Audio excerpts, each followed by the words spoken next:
How can we reduce food waste? It's a question we should all be asking because a lot of good food ends up in the trash. But with a few simple habits, we can all make a real difference. Here are some simple ways to cut down on food waste at home. Number 1, practice FIFO. That stands for first in, first out. Use older food before you use the newer stuff. Number 2, plan your shopping. Make a list before you go to the store. Only buy what you need and skip the buy one, get one free deals if you know you won't finish them. Number 3, embrace misshapen food. Odd-looking fruits and vegetables are just as good as the perfect ones. Don't let them go to waste. Number 4, understand expiration dates. Best before doesn't mean bad after. Trust your senses before tossing food that's close to its date. Number 5, ask for smaller portions. Restaurants often serve more than we need. If you're not sure you'll finish your meal, ask for less. Number 6, store leftovers properly.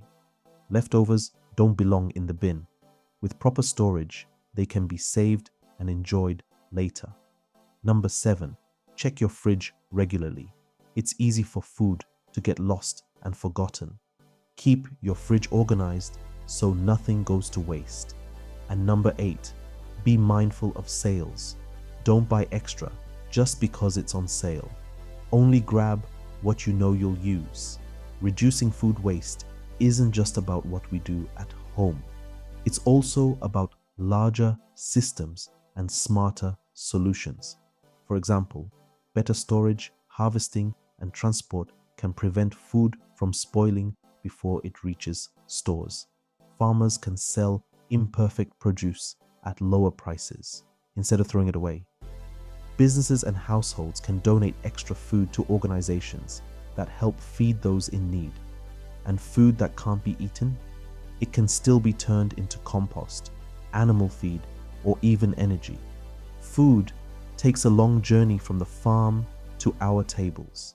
By understanding that journey and how waste happens along the way, we can all take small, meaningful steps to change it. This is a personal, societal, and environmental challenge we can tackle together. So the next time you're grocery shopping or cooking a meal, remember, every step counts in the fight against food waste.